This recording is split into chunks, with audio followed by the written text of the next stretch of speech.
Hello guys, this is your friend Dark Vars. And we are back with a new fanfic. Which is what if Naruto claimed the goddess Konan and the Saksy Kyuubi as his harem? Fire. And if you enjoy this fanfic, then please press the like button and subscribe to my channel for more fanfic like this. And now let's start the fanfic. It wasn't me, Naruto said, almost shouting from indignation. Turning to look at Kakashi behind him, his voice took on a pleading note. Kakashi-sensei, please believe me. Yesterday, I was eating ramen at Ichiraku, and then I played shogi with Shikamaru the whole night. But Kakashi merely kept his silence while Tsunade said, until the truth is revealed, we'll be sending you to Hazuka Castle. What's this Hazuka Castle? Naruto asked. It's a shinobi prison delegated to hidden grass by the other villages, Kakashi finally replied. Anyone can enter there but not everyone can leave, Yamato also added, his arms crossed in front of his chest. It's a place where they restrain problematic shinobi sent to them by the other various villages. Hearing that, Naruto couldn't keep his calm anymore. But I didn't do anything. He yelled, gesticulating wildly with his arms. You can ask Ayame-chan and you can ask Shikamaru too. I was with them the entire evening and night. Anyone could have used a henge to look like me. Besides, Kumogakure is like super far away. I'd need like a week or more just to get there and come back, wouldn't I? It doesn't make any sense. Someone must be trying to get me away from the village. Don't be absurd, Naruto. Tsunade yelled back at him and slapped her desk with her palms as she stood up.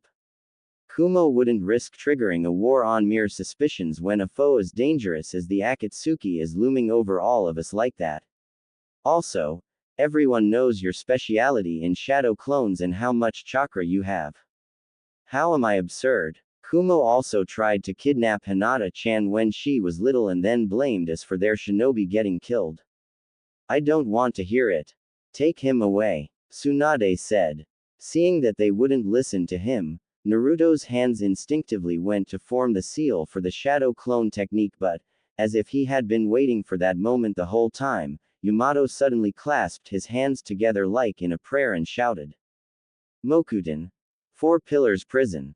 4 wooden pillars burst from the floor coiled around Naruto's neck and forearms like snakes, completely immobilizing him, before finally taking the shape of a cubic cage. Wait a second, Naruto said desperately as Tsunade stripped his shinobi headband signifying his allegiance to Konoha. It wasn't me. I'm being framed. On his knees, with his hands bound behind his back, a wooden vine wrapped around his neck, and imprisoned in a cage, Naruto pleaded again. It wasn't me. Kakashi-sensei. Sakura-chan. Ba-chan. You know me. I would never do something like that. It wasn't me. I haven't done anything. Asterism. Hey. So what did you do? A skinny middle-aged man with bluish-gray hair and metallic cuffs on his wrists tried to start a conversation while all the new prisoners were waiting in queue for the mandatory body check. Angry from the fire seal that had been placed on him only minutes before by the leader of the prison and already on the point of exploding with anger from the injustice of having been imprisoned despite being innocent, Naruto shouted at him right away. I already said I haven't done anything, damn it. Chill out, man, the middle-aged prisoner said and leaned back to put some distance between him and the temperamental blonde. Shrugging his shoulders and looking up, he continued casually. As for me, I made a mistake during a mission. Seeing that Naruto began to pay attention to what he was saying, the blue-haired man continued with a small sigh. I was supposed to wipe out a village of civilians, but my conscience struck and I let a kid get away. Then, my village found out. What's wrong with that? Naruto asked, genuinely confused and inwardly disturbed by his confession. The middle-aged man threw him a strange look. Which village are you from? Konohagakure. Naruto replied. Hee. Looks like Konoha is a pretty soft village, huh? The older prisoner said mockingly. What did you say? Naruto shot back in annoyance. The older man looked at him as if he was a dumb and naive kid as he explained. To a shinobi, the village's command is absolute. Shinobi are tools. We kill who we are told to kill and we steal what we are told to steal. But it looks like that's not how it rolls in your hidden village, huh? In spite of the situation he was in, the Hokage had sent him to prison despite being innocent. Naruto's loyalty to Konoha was still strong. Don't you dare talk bad about the hidden leaf when you don't know anything about it. He yelled and grabbed him by the collar of his top. Just you wait and see. I'll get out of here soon and give the guys who framed me a lesson they'll never forget. Before things could escalate any further, a fellow prisoner wearing a bandana intervened from the side. That's enough. That man is right. This Hazuka Castle is a gathering spot for people who no longer have the pretext where villages cover for them for what they've done. A thief is a thief. A murderer is a murderer. We can't say things like, it was for the sake of my village. We have no excuse anymore. We're all just getting what we deserve, reaping what we sowed. The more he was talking to others, the more Naruto was getting pissed off. Nobody wanted to believe that he was innocent. I'm not making any excuses. I've never done any of these things. He shouted incensed. At that moment one of the wardens called out from beyond the prison door. Bandana, it's your turn. Before answering the warden's call, the bandana-wearing prisoner told Naruto one last thing. You should have realized by now that you've fallen into a deep pit. You shouldn't try to make it even deeper. Naruto, being his usual stubborn self, however, had not even considered listening to their advice. That very night, he tried to break out of prison by substituting himself with a shadow clone. But the side effect of using chakra while the fire seal was active on him was too great. Unable to use his ninjutsu or his physical capabilities to their fullest, and not even water and tree walking, he was swiftly captured and thrown into a solitary confinement cell. 3 days later. Just defeat Mui, and the seal on your chest will disappear. At an unknown voice's instigation, when he had been in solitary confinement, after coming out of the hole, before even getting the chance to have lunch, Naruto jumped at Mui, the leader of the prison. I heard that the Tenro seal will disappear if I defeat you. I don't wanna attack someone unprovoked, but if that's the only way, I have no other choice. His face the epitome of indifference, Mui said blandly. Forget it. You cannot defeat me in your current state. Won't know it till I try it. Naruto retorted undaunted and lunged at him, swinging his punch widely. But Mui easily sidestepped his punch and smashed his foot into his stomach. Using the same bland tone from before, as if he had not just kicked someone's air out of their lungs, Mui asked. What is your village to you? When Naruto got up and lunged at him with another wild swing of his punch, Mui kicked him in the stomach once more, sending him flying. Have you ever killed someone whom you had no resentment for, just to protect your village? Struggling to catch his breath from the painful kicks, Naruto said. Are you saying we can't protect our villages without doing that? That's right. Don't with me. Naruto screamed and tried to lunge at him again, but a fiery heat suddenly pulsed in his torso and he collapsed on his hands and his knees before he could reach his enemy. Even if you didn't do it personally, someone else had to do it. If you've never stained your hands with the blood of innocence, you've lived a fortunate life. But your fortunate life is the result of other people dying and other shinobi from your village taking care of the dirty work instead of you. Not receiving an answer from the boy who was curled up and coughing on the ground, Mui said. It hurts to even breathe, doesn't it? You must be thinking, this can't be happening. That you couldn't have been hurt that badly by a move like that. But when you fight, you will unconsciously draw on your chakra to enhance your strength and speed. And if your chakra as much as twitches, the Tenro seal gets triggered and starts burning up your body. As Naruto was sweating up a puddle from the pain of having his skin and his innards burned by the fire seal, Mui continued. Let me tell you something. No matter how much you've had to bear because of your village, they don't care at all. No matter how great you used to be, it amounts to nothing once you are no longer needed. Your struggle is pointless. You cannot escape from this prison. From the day it was founded, nobody has ever broken out of Hazuka Castle. Furthermore, even if you were to break out somehow, you no longer have a place in Konoha. As the other prison guards grabbed Naruto from his arms and started dragging him away, Mui told him a few last words. You would do well to remember that it was your Hokage that had sent you here. You were discarded just like a broken tool that is no longer needed. You had been cast out. Asterism. The punishment for breaking the rules of the prison again in such a short time was a longer sentence in the whole. This time, Naruto was sentenced to 5 days in solitary confinement instead of 3. Dull gray walls, a cold concrete floor and a square window even more narrow than his head were the only things in the cell. How could they do something like this to me? Naruto thought and punched the wall with his fist in despair. After everything I did for the village. After how many times I risked my life for them. After how many times I saved them. It was less than a month ago that the godlike leader of the Akatsuki had attacked Konoha and literally erased it off the face of the earth, turning the strongest hidden village in the world into a massive crater. Nearly 80% of Konoha's civilians and more than half of the village's shinobi force had been massacred by pain. However, not only that Naruto had put his life on the line to fight against such a fearsome enemy, but he had somehow even convinced Nagato Uzumaki to bring everyone back to life.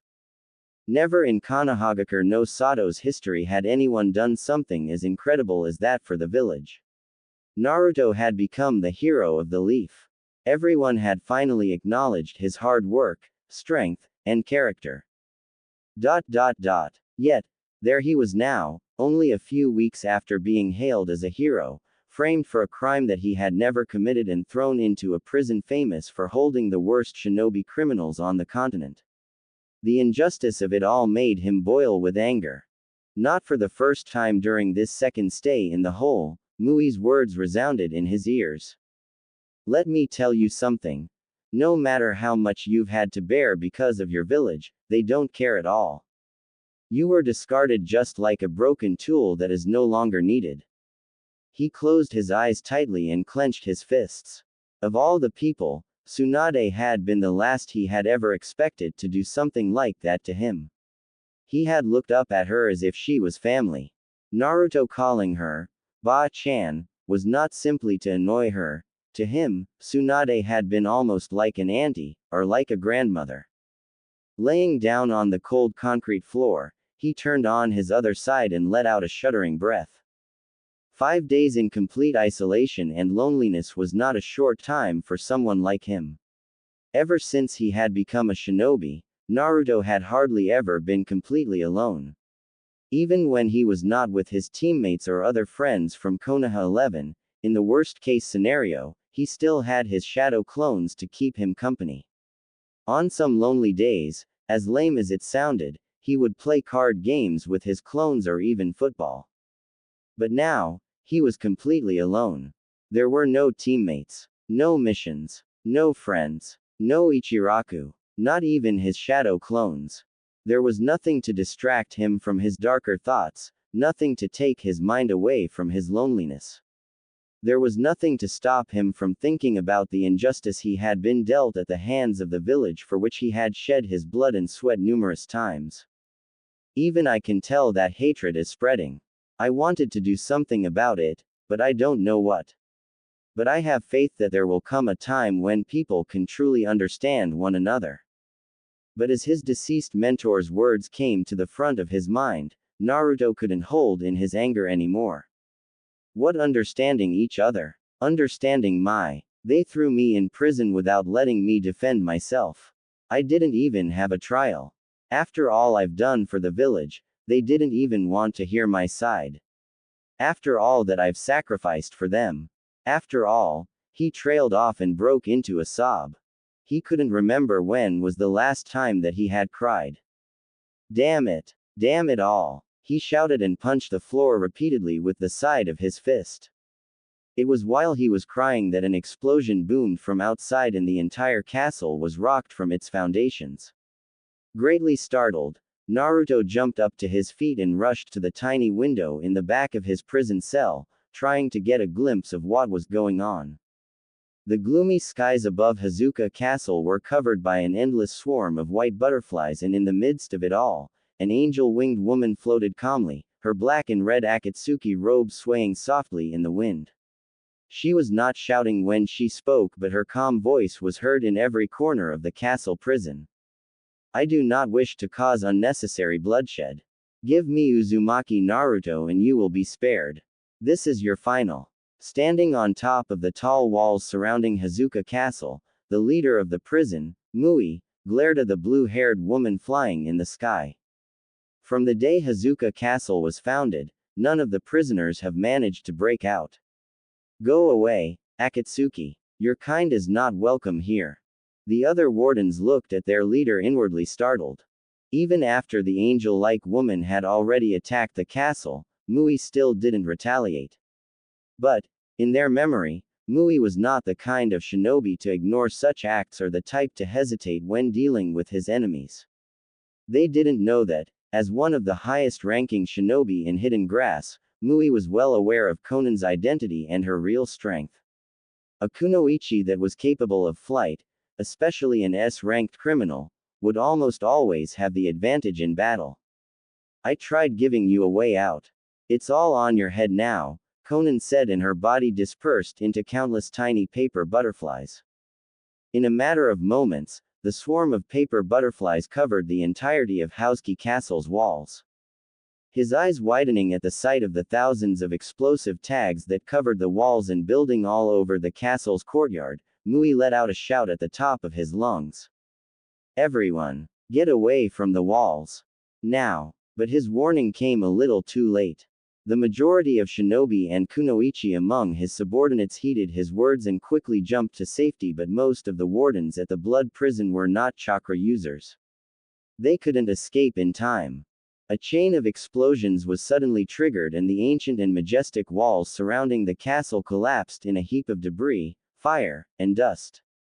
With the walls suddenly being brought down like that, hundreds of prisoners cheered at the unexpected windfall and broke into a mad dash towards freedom. But Mui didn't even spare them a glance. As long as the celestial prison technique was active on their bodies, none of the inmates would be able to escape. The moment they went past a certain distance from the caster of that technique, they would combust from within and burn to death. Instead of wasting time fussing over the escaped convicts, Mui went through a short sequence of hand seals and inhaled deeply before spewing out an enormous conic wave of fire. The sky was covered with flames and the whole world seemed to catch on fire. Suddenly, the whistling sound made by a sharp object cutting the air reached his ears and, not even a second later, a 4-foot-wide paper chakram pierced through his sea of fire seemingly unaffected and nearly decapitated him in the process as well. It was only his instincts as an elite Jonin that allowed him to dodge it by the skin of his teeth. He couldn't rejoice at his survival just yet because only a moment after nearly grazing the tip of his nose, the paper chakram's trajectory made a 180 turn and came back like a boomerang. A split second before the paper chakram hit him, Mui substituted himself with one of the wardens watching helplessly from the side. A wet squelching sound was heard as the warden was sliced in two from head to toe, the poor man not knowing even at the moment of his death what had killed him. Taking advantage of the brief respite, Mui went through another sequence of hand seals and jumped sharply towards the blue-haired woman floating in midair. Kaden. Heavenly prison fire sword. He screamed and, as a long dark crimson flaming blade came out from his arm, he slashed with it at Konan in a wide arc. But right before the flaming blade could incinerate her, Konan dispersed in a flurry of paper tags which quickly flew and reformed behind Mui's back. As if he had been waiting for her to do something like that from the beginning, Mui swiftly turned and thrust his flame-coated palm at her while shouting. Kaden. Tenro. It was his most used technique. It was the fire seal that he used on all the shinobi that had been imprisoned in the Hazuka Castle, the jutsu that would seal their chakra away, rendering them no stronger than civilians.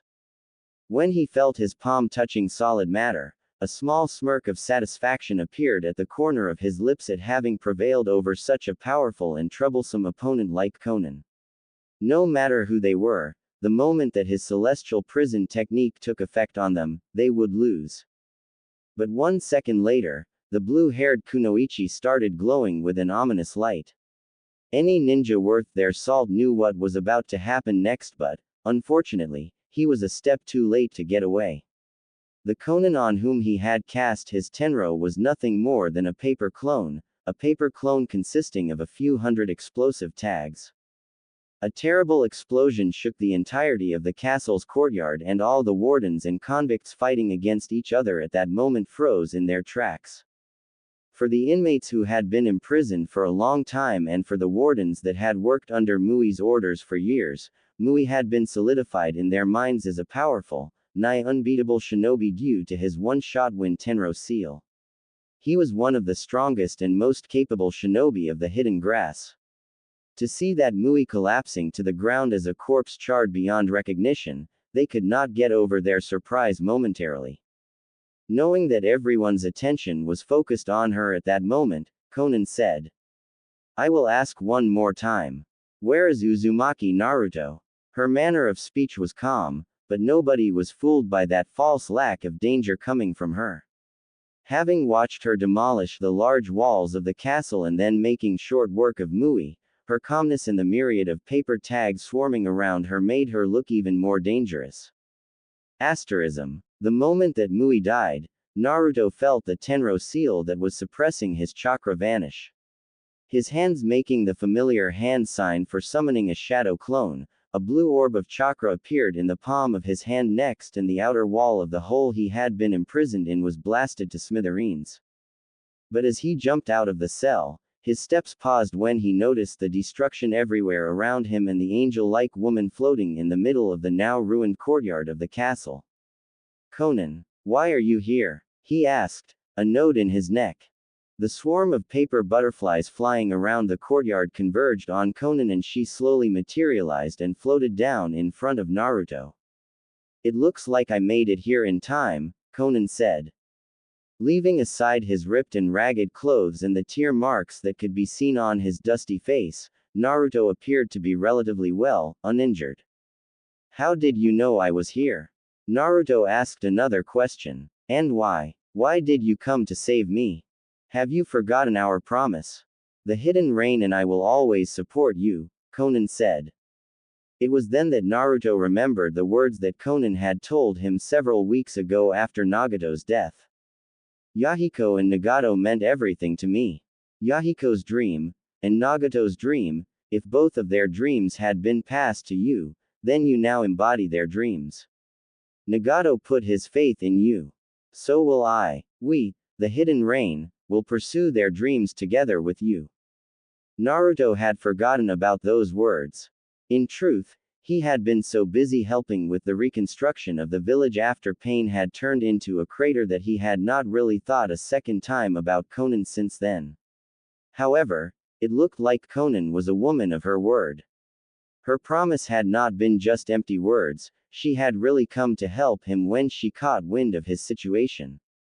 Having spent nearly 8 days in the hole, his anger at the injustice that he had suffered, the pain he felt at Konoha's betrayal, and the feeling of misery stemming from being abandoned by the ones that they had seen as his friends or even family, all those negative emotions had long since reached the point of boiling.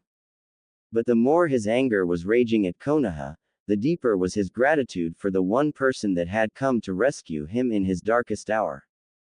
"Thank you," he said and looked down, unable to speak another word. The two of them sank into momentary silence, the sounds of fighting and the screams coming from their surroundings taking over instead. "Konoha had cast you out. What will you do from now on?" Konan asked eventually. That question left Naruto stumped for words for a while. "I don't know." He had never imagined being in a situation like this. He had never thought about a scenario where his sensei, his Ba-chan, and his friends would turn their back on him, a world where Konoha would throw him away. Quote. After a few moments, Konan said, "We should leave first. You can decide on your future course of action after you've had time to rest and think about it with a clear head. Coming closer to Naruto, two large white wings formed at her back as she said, "Take my hands. We are going to fly away." But just as Naruto and Konan clasped their hands together and were about to take off, the pavement underneath their feet cracked and a tree branch sprouted seemingly out of nowhere. It grew out at an alarming rate and it attempted to capture both of them at once, splitting in two from the middle and getting more branches as it continued to grow. Konan swiftly dispersed into a swarm of papers and Naruto jumped away just as fast as well, avoiding the wood-style technique effortlessly. Back in the hole that he had broken out of, one of Naruto's shadow clones disappeared with a popping sound and a red pigmentation appeared around the real Naruto's eyes, his pupils transforming into horizontal bars. While he had been stuck in solitary confinement, at the cost of the terrible pain that came with forcing himself to use chakra while under the effects of the Tenro seal, Naruto had created a shadow clone to slowly gather natural energy. It was going to be his ticket out of this prison, but Konan ended up coming to his rescue before he could attempt to break out a second time. Entering his sage mode, it took only a moment for all the chakra signatures in the vicinity to appear clearly in his mind's eye. While the wooden branch that had tried to entrap him and Konan had already been an obvious giveaway, his sage senses confirmed his suspicions. Beyond the smoke, fire, and dust that obscured one's visibility in the castle's courtyard, just outside the castle's collapsed walls there were over a dozen people with whom he was very close to. Or he used to. "Naruto, why are you with the Akatsuki? Get away from her as fast as you can." An overly familiar yell came from beyond the heap of debris that had once served as the castle's walls. Barely a moment after he heard that yell, a huge octopus tentacle split the air as it slapped in Konan's direction. Konan was just about to evade it by turning herself into a swarm of paper butterflies again, but Naruto unexpectedly jumped in front of her and stopped the enormous tentacle with his body, catching it in his arms. A grunt of exertion came from Naruto as he pulled on the tentacle with all the might his sage mode was capable of, and all the smoke and dust filling the air were suddenly dispersed as an enormous being was lifted in the air and slammed into the other side of the courtyard, demolishing an entire pagoda as it crashed into it. With the smoke and the dust in the courtyard dispersed by the sudden movement of the gigantic tailed beast, Naruto could finally see the appearance of the ones that attacked him. Most of them were wearing either Konoha's or Kumo's standard uniforms. Apart from the Kumogakure shinobi and kunoichi that he wasn't familiar with, Naruto easily recognized Yamato, Kakashi, Tsunade, Sakura, Team 10 and Team 8, Team Guy, Shizune and Sai. "What are you doing, Naruto?" Tsunade shouted. "Why would you attack Killer Bee? Why are you protecting that woman?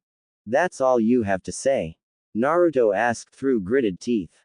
"You sent me here to rot in jail and that's all you have to say?" "I'm protecting her because she was the one who rescued me. She came to save me after you threw me in prison despite being innocent." He yelled at her incensed. "Oh, would you stop whining already?" Sakura said in a fed-up voice as she stomped towards him and her fist back to smack the crap out of him, just like she always did. "Not this time, Sakura," Naruto said, not using the usual honorifics, as he caught her punch with his hand. "Let go of me, idiot!" She screamed at him and back her other fist, this time intending of using a chakra-enhanced punch to make Naruto come back to his senses. As he was currently in the sage mode, however, Naruto noticed that the rage that had been fermenting inside of him for nearly 2 weeks blew up at that moment. Before Sakura could hit him with her devastating punch, Naruto yanked her towards him from the hand that he was holding and smashed his knee into her gut, making spittle come out from her mouth. Still holding her by her right arm, he threw her violently into a nearby building, completely destroying the wall with the force of his throw. The pink-haired girl slumped on the pavement unconscious. "What is the meaning of this, Naruto?" Kakashi screamed in disbelief. "Why would you attack your comrades?" But when Naruto turned his head at him, Kakashi involuntarily tensed when he saw the slit crimson pupils in his eyes. What kind of comrades send one of their own to the worst prison on the continent without any evidence, just because some rival hidden village demanded so?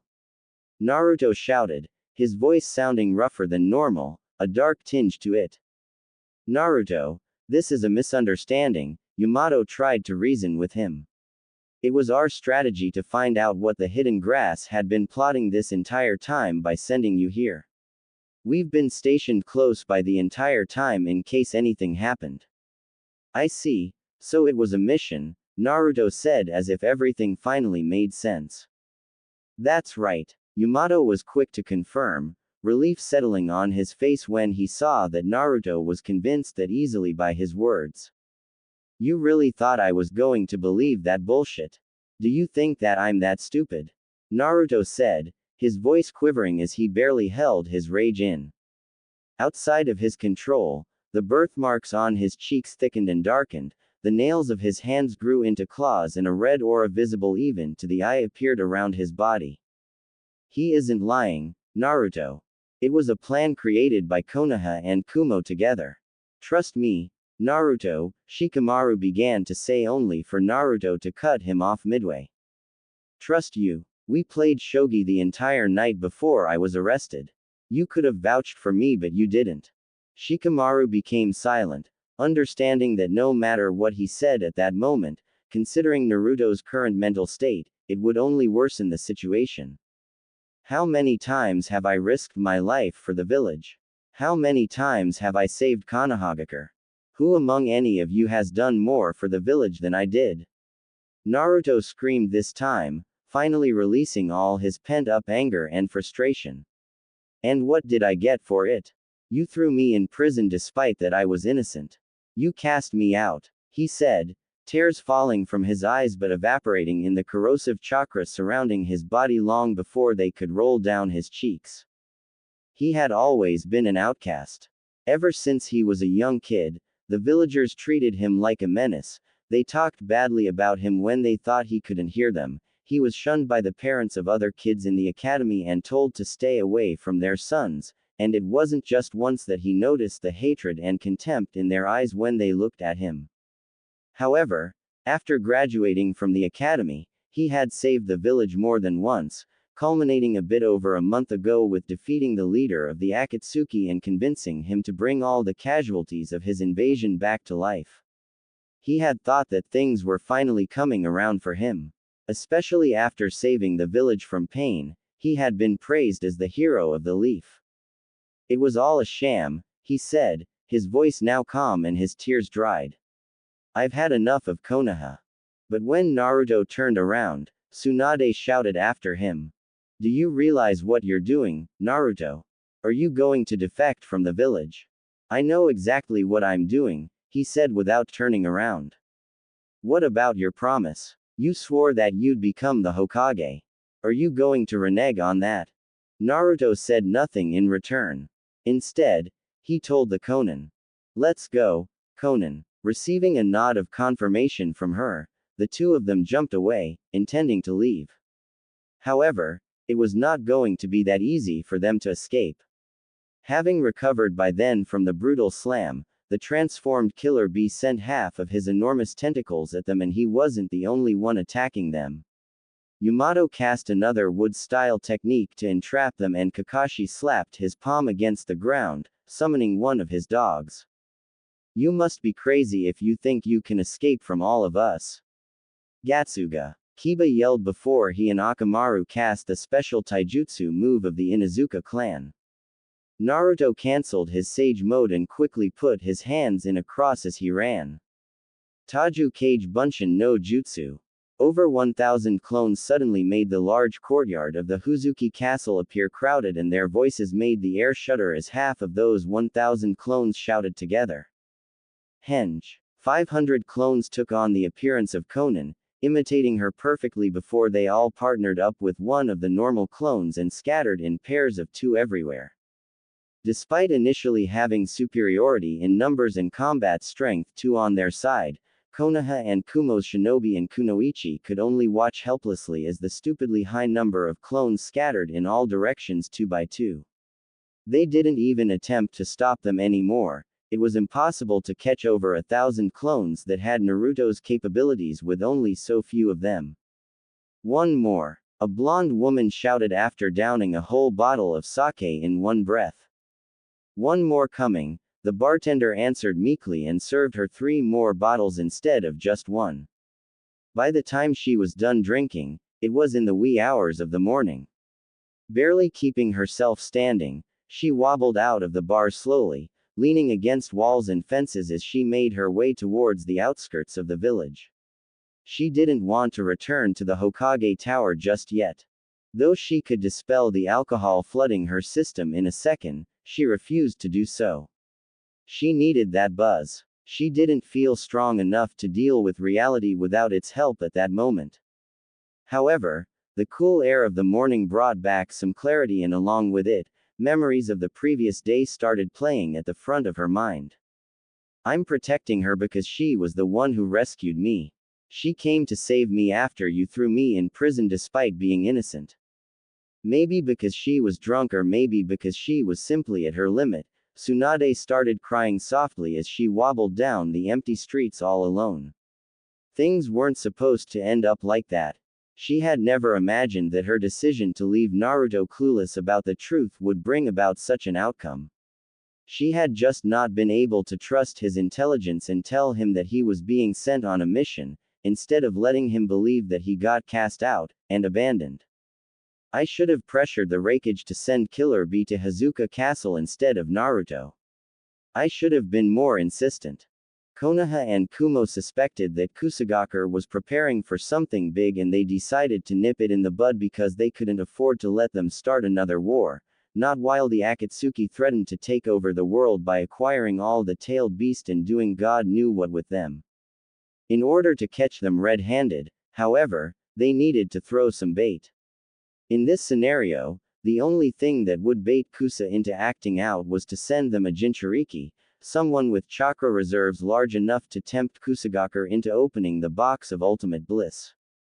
But Uzumaki Naruto and Killer Bee were the only 2 Jinchuriki left, and the Raikage considered Bee as his brother in all but blood. Therefore, Naruto was the only option left, as much as he was unfit for an espionage mission. Tsunade wiped her face with her palms and let out a shuddering breath. How am I going to make it up to him? She thought bitterly. Naruto's reaction had caught her off guard, but thinking about it again, it was only natural for someone to react like that in his shoes. However, he was Naruto. Naruto never remained mad at his precious people for long, and he was extremely quick to forgive. Many things that would be highly offensive if done to other people, Naruto usually accepted them without saying anything, like the way Sakura often used him as a punching bag. But everyone had a limit, and, even with how forgiving and tolerant Naruto was, Tsunade understood that being thrown in jail so cold-heartedly despite being innocent had been the last straw that broke the camel's back. I can only hope he has calmed down a little in the meantime. She wished that he would at least be willing to let her properly explain the situation and apologize when they met next time. She hoped he would stop being mad and return to the village soon. Suddenly, 2 hands burst from the ground and grabbed her by the ankles. Normally, someone would find it next to impossible to sneak up on her, but, as she was drunk and consumed by her thoughts of guilt, Tsunade didn't notice the chakra signature of her stalker until it was too late. This is bad. Tsunade wanted to shout, only to find out she couldn't move her mouth or any part of her body at all. In the next moment, she was covered by black lines and symbols from head to toe. It was a cursed seal. When her attacker grabbed her by the ankles, they also placed a cursed seal on her. Not even a second later, the blade of a tanto glinted in the moonlight as it slashed towards her neck. An earthly yellow haze of chakra burst out of Tsunade's body and, with an enraged scream, she broke the cursed seal's paralysis with her monstrous brute strength. With the attacker's tanto now only inches away from her neck, Tsunade unexpectedly opened her mouth and caught the blade with her teeth. The attacker was forced to give up on his weapon when she bit on the blade and shattered it as if it was made of graphite, not chakra metal. In the next moment, Tsunade's fist smashed into her enemy's chest, their body exploding into a fine red mist from her unreal strength. To think that my own Anbu would try to kill me one day, and in the middle of the village no less, Tsunade said, having recognized the white porcelain mask of the Anbu operative who used to be part of her personal guard. Your Anbu. Anbu is not yours. Anbu don't serve you, it serves the village. Tsunade heard the voice of an old man coming from behind the trees. As he stepped into the moonlight, his identity became as clear as day. The old and wrinkled face half covered by bandages, the right arm perpetually in a cast and the cane, it was Danzo Shimura. Jiraiya did tell me to be wary of you, but I've never thought you'd go as far as to try to assassinate the Hokage. Has old age made you go completely senile? Tsunade said. My mind has never been clearer, I assure you of that, Tsunade, Danzo said as he started taking out the bandages and the golden cast around his right arm. Only a madman would attempt to commit the highest treason, Tsunade said with a scoff. Highest treason? Hardly. I serve Konoha. Everything I do is for the sake of the village. Danzo said coolly. Then where were you when the leader of the Akatsuki invaded the village? Tsunade screamed at him, finally losing her patience. My slug summons were spread over the entire village, but I didn't see a glimpse of you anywhere. I died of chakra exhaustion from healing as many people as I could, and thousands of other shinobi and kunoichi lost their lives in battle while you were lurking like a coward in some god-forsaken bunker, waiting for the danger to pass. Was that also for the sake of the village, you old hypocrite? And in what way does it even benefit Konoha if I died now when the Akatsuki is trying to take over the world? Danzo was not one to let his emotions get the better of him, but Tsunade's words made his face stiffen. They had hit a sore spot. Danzo's cowardice in his youth was what had made Tobirama choose Sarutobi Hiruzen as his successor instead of him. To this very day, many decades later, it was still Danzo's biggest regret in life. It's because of the precarious future ahead of us that you need to be removed. You allowed the last Uchiha to go rogue and haven't eliminated him or at least recovered his Dujutsu even after 3 years passed. You failed in capturing the three-tailed beast. And now, you alienated Konoha's ultimate weapon, the nine-tailed Jinchuriki. You are not fit to. Danzo's words were cut short as the upper half of his body exploded like a geyser of blood and gore, the aftershocks of Tsunade's punch also mowing down several dozen trees behind him as well. I was right to not let my guard down against someone like you. Danzo's voice came from the side, greatly startling Tsunade, who had thought him dead. How is this possible? Genjutsu. Tsunade thought in disbelief. But she dismissed that thought right away. It was impossible for anyone to put her under a genjutsu. Her chakra control was too exquisite. She would have noticed the irregularity in her chakra flow instantly. Fu, keep your distance and wait for the perfect moment. Torun, you only need to touch her once. Akamichi, engage in close quarters. Everyone else, with ninjutsu and shuriken jutsu from mid-range. Danzo gave those commands using hand signs rather than words, and the Black Ops shinobi immediately sprung into action. Asterism. Old age really must have messed with your mental faculties, if you truly thought you could take me down with only this. Danzo had not underestimated Tsunade before starting this assassination attempt. He had gathered almost all the root members in the village at that moment just to kill her, over 30 of them, all at Tokubetsu Jonin or a higher level. But the reality in front of him was that like out of a nightmare. In less than 5 minutes, the slug Sanin had killed over 15 of his root in such an overly brutal and violent manner that even the slaves that he had brainwashed to serve him appeared to start showing signs of hesitance. Furthermore, 6 out of the 10 Sharingan embedded into his right arm had been closed permanently. Tsunade had already killed Danzo 6 times in less than 5 minutes. The Sanin were renowned across the elemental nations, and Danzo had always had accurate information in regard to Orochimaru and Jiraiya's level of strength, but Tsunade had faded into obscurity after the end of the Third Shinobi War, choosing to drink and gamble her money away.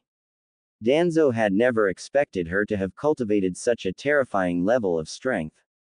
It did not pale in comparison to that of her now dead teammates at all.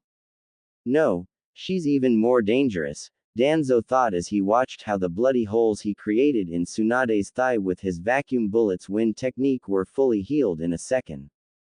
Tsunade's clothes had been turned to rags from how many times Danzo and his root had slashed, stabbed and hit her with their ninjutsu and weapons, but other than that, her body appeared in perfect condition. She was like an undying zombie. An undying zombie that could make huge craters and turn bodies into minced meat with a mere punch. Suddenly, Danzo let out a loud scream.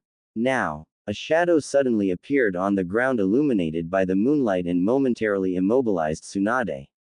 At the same time, Danzo went through a quick series of hand seals and thick tree roots and vines burst from the ground to wrap tightly around her body. But Tsunade's physical strength was simply too powerful. Sweat started pouring down the Nara's face like a cascade, and Danzo also felt his Mokuden jutsu starting creaking and wailing. It was only a second before she broke completely free that a Yamanaka member of the root also yelled. Ninja art. Mind-body switch technique. Tsunade's body slumped a bit, but the Yamanaka shouted in a warning to his colleagues. She's resisting my jutsu, I couldn't catch her fully. You have 20 seconds at most. A huge Fuma shuriken appeared in Danzo's hands and, as he blew air on its blades, he engulfed it with wind chakra before he threw it at Tsunade. The other root shinobi and kunoichi also threw a rain of kunai and shuriken from the distance, not taking the risk of getting close to her and ending up dead when she snapped out of Yamanaka's jutsu. But the Yamenka's estimations had been grossly exaggerated, as Tsunade didn't need even 5 seconds to snap out of his technique and, letting out a loud battle cry, she bulldozed through the shadow, binding the Mokuden jutsu restraining her before clasping her hands with such strength that the shockwave burst from the clap of her palms was like a hurricane, completely blowing away all the projectiles sent her way, even Danzo's wind-coated Fuma shuriken. It was in the split second after she created that powerful shockwave that someone appeared at her back like a phantom, and the darkness of the night was temporarily chased away. Reikiri. Tsunade looked at the lightning-coated hand coming out of her chest in disbelief. Kakashi. Why? Was the only thing she could say before she stumbled forward and collapsed on her knees. Not missing out on the once-in-a-lifetime opportunity, two of the still-alive root operative instantly shunshined next to her, their blades glinting in the moonlight as they both beheaded the slug Sanin at the same time. In spite of achieving his mission, Danzo felt no elation. The last shockwave that Tsunade created by clapping her palms had reaped the lives of another half a dozen of his root when their projectiles were flung back at them. In less than 10 minutes, a drunk Tsunade had all but obliterated his entire organization, and he had lost 6 of his Sharingan eyes too. This was too close. If I hadn't obtained Kakashi's loyalty before this assassination, we would have all died at her hands. Until the moment of her death, Tsunade didn't understand why had Kakashi suddenly turned on her and sided with Danzo. Seeing his shinobi attempting to clean the scene and remove all signs of battle, Danzo said, "We don't have any time left. The rest of the root can't hold off the Anbu for much longer. We have accomplished our objective. Leave everything as it is. Scatter." Asterism. It started raining again, he thought, and put on the hood of his gray cloak as he walked down one of the main streets of the village. In spite of the fact that it rained day and night, the people around him didn't seem as affected by it as he was. Young couples were sharing umbrellas as they window shopped, children were running around with no care in the world as they splashed rainwater at each other, and old people were standing under the eaves of their homes or on their porches, puffing from their pipes and drinking sake as they gossiped about the latest news with their neighbors and friends. It doesn't even feel like a hidden village, he thought as he compared it in his mind with Konoha. Although Konoha was one of the more relaxed hidden villages, it was still a common occurrence to see Chunins patrolling the streets and even some Anbu every once in a while. But Amegakure appeared more like a town of civilians. I miss my old place. As he compared AIM with Konoha, He couldn't lie to himself. He missed his former village. He missed his friends, his favorite ramen shop, Team 7's training ground, his little apartment, and he missed his Ba-chan and Sakura more than all. But whenever his mind went back to Tsunade and Sakura, anger would come back to him and his homesickness would vanish too. Damn it. Even 2 weeks after Konan broke him out of the Hazuka castle, Naruto could not let go of his anger. On the contrary, due to not having a way to release his pent-up frustration and due to a lack of activity or work to take his mind off his problems, his grudge and his anger only continued to fester and worsen inside of him. He had never felt like that before in his entire life. He had always been a predominantly happy person, with a sunny disposition, and a penchant for being quick to forgive and forget. So why couldn't he go back to being like he was before?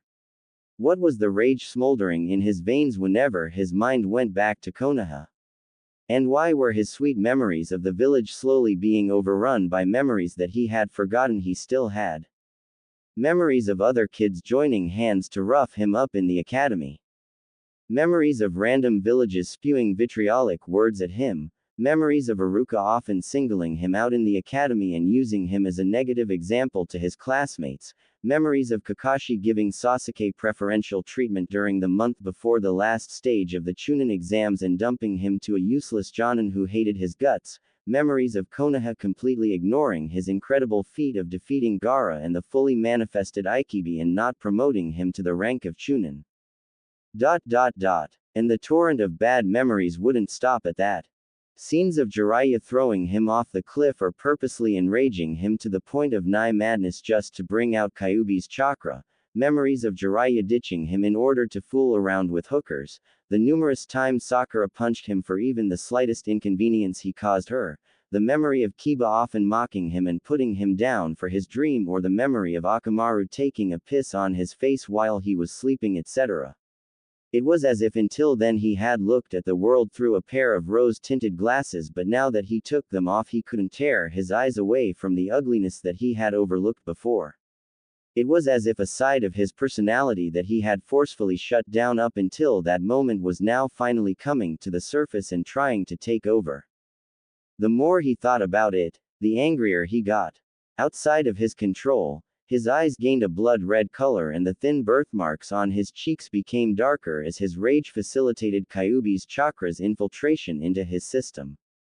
I can't continue like this. Naruto thought and his steps quickened. I have to find something to do or else I'll go crazy.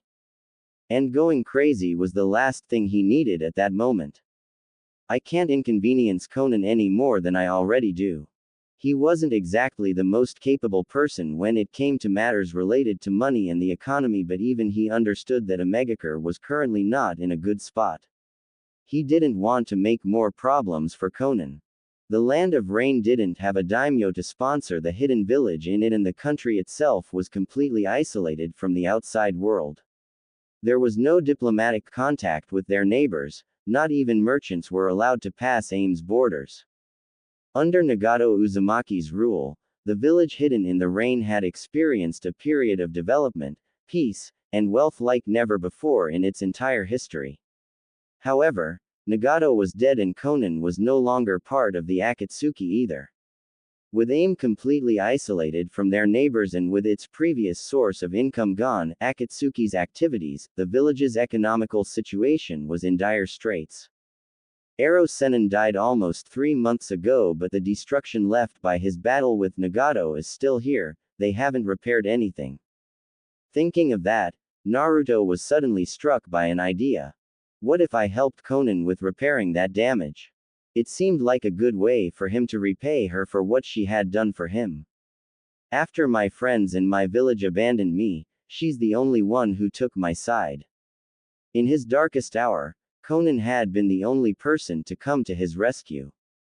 Helping her out was the least he could do to show his gratitude.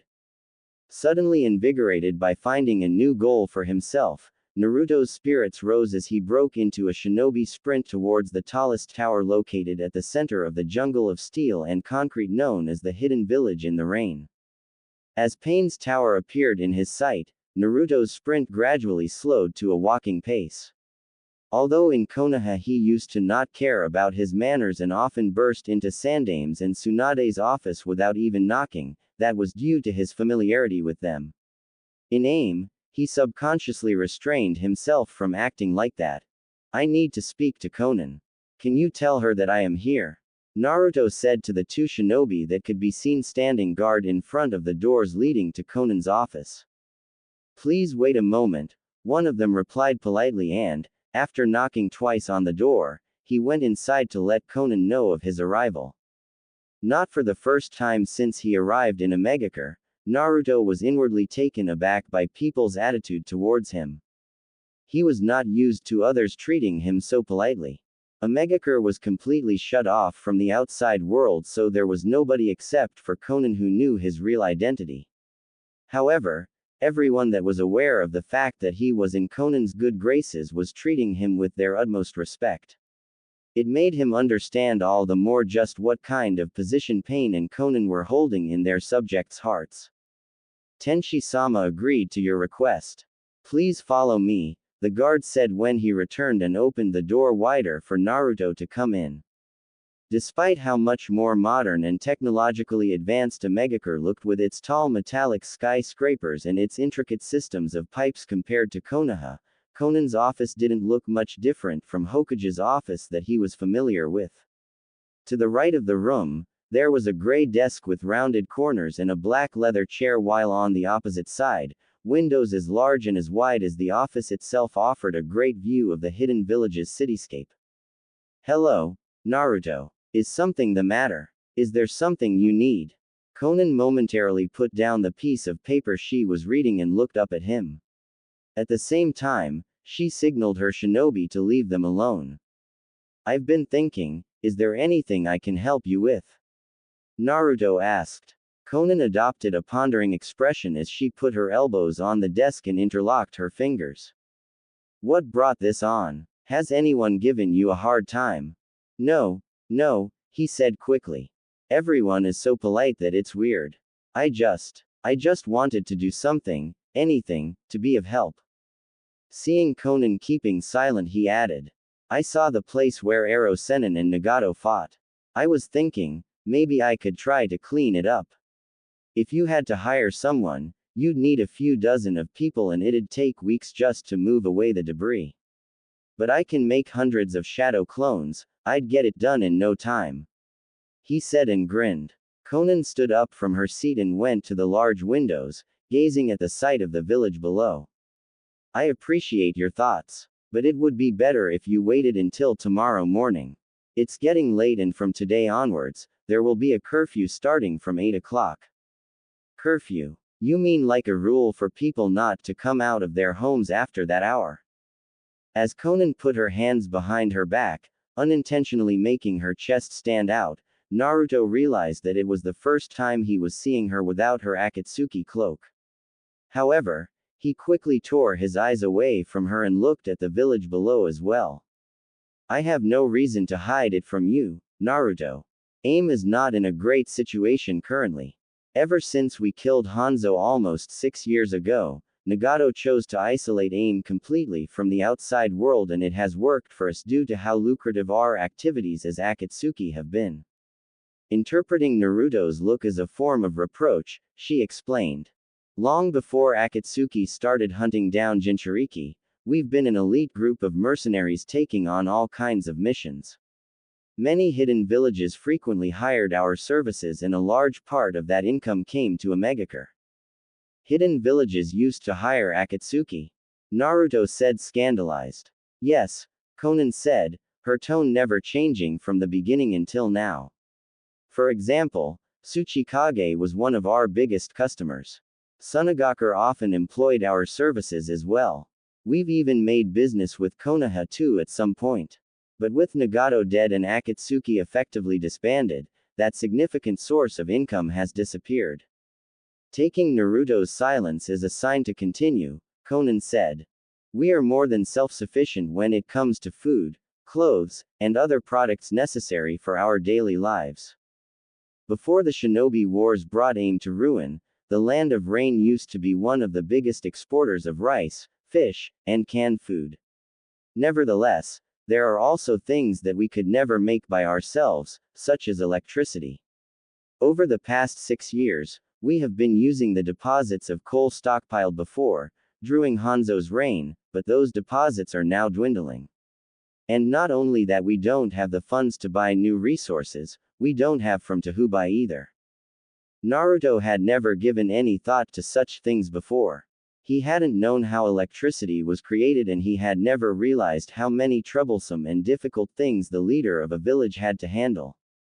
Can't AIM trade something else for that thing instead of money? You said the land of rain has plenty of food, no? The land of wind is a desert. I think they could buy lots of food because they can't grow anything there, Naruto said, trying to come up with a solution on the spot. Konan let out a soft sigh. We haven't engaged in official diplomacy and commerce with our neighboring countries in almost 6 years, Konan said. Furthermore, even if we had the means to trade for coal, now that the world knows that Akatsuki came from the land of rain, who would want to do business with us? But Naruto suddenly came closer to her and said energetically, I think I can help with that. Gaara, the cage, is my friend.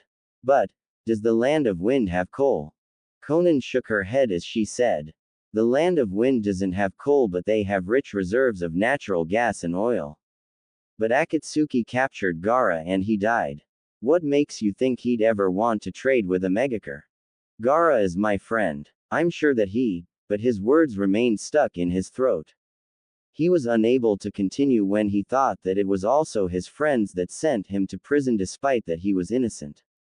Nevertheless, he shook his head and tried to smile when he saw Konan looking at him with concern. Asterism the next day asterism. Are you sure about this? You should know that Konoha won't give up on their Jinchuriki that easily, Konan said. I have to at least try. I can't just stay hidden in AIM all the time and I want to help you, he said with a small smile and rubbed the back of his head. Thank you, Naruto, she said and smiled softly at him. For the first time since he came to a Megakure, Naruto saw Konan smile. That gentle smile on her porcelain doll-like face was like a ray of sun peeking through the clouds. He was momentarily stunned. You helped me when nobody would, Naruto said. I'll do anything in my power to return the favor. Moving his eyes away from her face with difficulty, he looked at the scroll in her hands. Give this to the cage, it's my official letter as the leader of a Megakure. But don't reveal everything about a Megakure's situation to him, even if he's your friend. I understand. Losing a Jinchuriki is a heavy blow to a hidden village, Konoha won't just let you be. Although you said you trust the cage, Suna and Kohona are allies after all. You never know what he might do. Stay sharp. Stay safe. Naruto's first intention was to retort that Gaara would never do something like that, but he remained silent. If Gaara was forced to choose between Tsunagakure's well-being and his friendship with him, Naruto was not confident that Gaara would choose him. He was not an expert in history and politics, but he knew that war being started over a Jinchuriki or a tailed beast was not impossible, far from that. Konoha and Kumo almost went to war when Kumo's diplomat was killed by Hinata's father. The ownership of 9 tails was far more important than that. Asterism. Despite that his robes were covered in blood and the white bandages covering his arm and face were stained with dirt and sweat, Shimura Danzo had an expression of bliss, peace, and happiness on his face. Leaning back as far as he could in the Hokage's comfortable Hokage, he watched over the still sleeping village through the large windows of the office. For how many years had he yearned for this seat? For how long had he fought to step out of the shadows and lead the village hidden in the leaf from the light? Today, his dream had finally come true. Without his knowledge, over an hour passed as he basked in the feeling of having finally accomplished his wish. By now, the darkness started fading away. It was almost like a metaphor for his life. His days of walking through the darkness were over. From now on, he would step proudly into the sun and lead the village to a new era of prosperity. He would be the one to make Konoha great again. Beautiful, He found himself letting out a sigh as he admired the sight of the first rays of sun shining from beyond the Hokage monument and illuminating the village below. Beautiful, indeed. When he heard that voice coming from behind him, Danzo jumped up to his feet as if electrocuted. It was almost comical how he had turned around robotically before uttering out with a stutter. Impossible. I see you've gotten quite comfortable in my chair. As the newcomer stepped closer to the desk, Danzo's face became as white as a sheet of paper. How are you still alive? Your heart was obliterated. I saw you getting beheaded. Danzo shouted as he forcefully ripped the bandages covering his right eye and glared at her with his Sharingan. Anbu. He screamed when he realized that it wasn't a genjutsu that he was seeing. Your Black Ops shinobi are all dead, Tsunade said and raised her hand to show him that it was covered with fresh blood. You will pay with your blood for what you did, Danzo.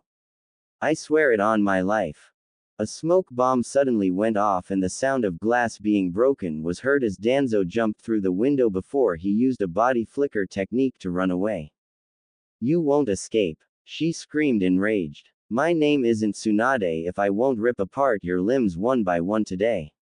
You and each one of the traitors that attacked me last night, none of you will be spared.